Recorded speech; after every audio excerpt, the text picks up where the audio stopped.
Hello అండి. Health insurance portability ఎలా ఉంటుంది 2026లో? అసలు అడ్వాంటేజెస్ ఏంటి, డిసడ్వాంటేజెస్ ఏంటి, మన ఉన్న ఎగ్జిస్టింగ్ పాలసీలో మన కవరేజ్ ఏంటి, వీక్నెస్ ఏంటి, స్ట్రెంగ్త్ ఏంటి అనేది చూద్దాం. Health insurance portability shift policy without losing benefits. So బేసికల్గా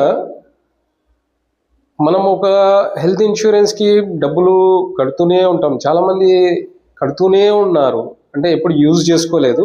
అంటే హెల్త్ కాన్షియస్ ఉన్న వాళ్ళకి చెప్తున్నా నేను, వాళ్ళు యూజ్ చేసుకోలేదు. కానీ మీరు హెల్త్ కాన్షియస్లో ఉన్నారు, కానీ మీ పాలసీ హెల్త్ కాన్షియస్లో ఉందా, స్ట్రెంగ్త్లో ఉందా, అది చూద్దాం. మనము హై ప్రీమియమ్స్ కడుతూనే ఉంటాం. మన ఏజ్ ఎలా అయితే ఇంక్రీజ్ అవుతూ ఉంటుందో అలా మనం డబ్బులు కడుతూనే ఉంటాం. కానీ ఒక గుడ్ న్యూస్ ఏంటంటే మనం బేసికల్గా అప్పుడప్పుడు మన హెల్త్ ఇన్సూరెన్స్ స్ట్రెంగ్త్ కూడా చూసుకోవాలా, దాని హెల్త్ కూడా చూడాలి, దాని స్ట్రెంగ్త్ కూడా చూడాలి. సో ఎలా చూడాలి అనేది ఒకసారి చూద్దాం. బేసికల్గా మీరు ఒక పాయింట్స్ ఒక లిస్ట్ అవుట్ చేసుకోండి. లేదు మాకు కావట్లేదు అంటే మీరు మా కేజీఎఫ్ ఇన్వెస్ట్ని కన్సల్ట్ చేయొచ్చు. మీ పాలసీ ఒకసారి పంపిస్తే దాంట్లో అడ్వాంటేజెస్ ఏంటి, డిసడ్వాంటేజెస్ ఏంటి, మీరు ఎగ్జిస్టింగ్ పాలసీ ఎన్ని రోజులు ఎన్ని ఇయర్స్ బ్యాక్ ఉన్నది, ఇప్పుడు కొత్త పాలసీలలో ఎన్ని అడ్వాంటేజెస్ ఉన్నాయి అనేది ఒకసారి మేము క్లియర్గా చెప్తాము.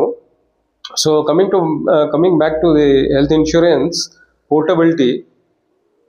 బేసికల్గా మనం పాలసీ అనేది ఎప్పుడైనా షిఫ్ట్ చేసుకోవచ్చు మనం without losing your waiting periods and benefits.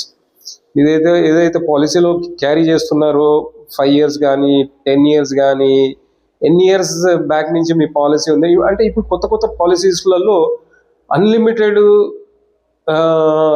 Recharge అనేది ఈజీగా వచ్చేసిందండి. కాకపోతే మన పాత పాలసీస్లలో లేవు, అది ఒకసారి చెక్ చేసుకోండి. దాని తర్వాత మనం పాత పాలసీలలో ప్రీమియం చాలా ఎక్కువ కడుతున్నాము, క్లెయిమ్ సెటిల్మెంట్ ఇష్యూస్ కూడా ఉంటుంటాయి, ఒకసారి చెక్ చేసుకోవాలి అది.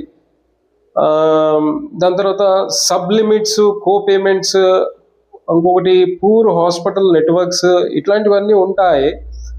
సో మనకి హయ్యర్ బెనిఫిట్స్ ఎక్కడ ఉన్నాయి అనేది ఒకసారి చెక్ చేసుకోవాలి. మనము వెయిటింగ్ పీరియడ్ ఎంత ఉంది, చాలా ఇంపార్టెంట్. వెయిటింగ్ పీరియడ్ మన దాంట్లో ఎంత ఉంది, దాని క్రెడిట్ ఏంటి, ప్రీ ఎగ్జిస్టింగ్ డిసీజెస్ ఏంటి, వెయిటింగ్ సర్వ్డ్ ఎర్లియర్ ఏంటి, కంటిన్యూటీ బెనిఫిట్స్ ఏమున్నాయి, దాని తర్వాత no claim bonus amount, restore benefits, దాని తర్వాత స్పెషల్గా మనం ఇవన్నీ గుర్తుపెట్టుకోవాలి.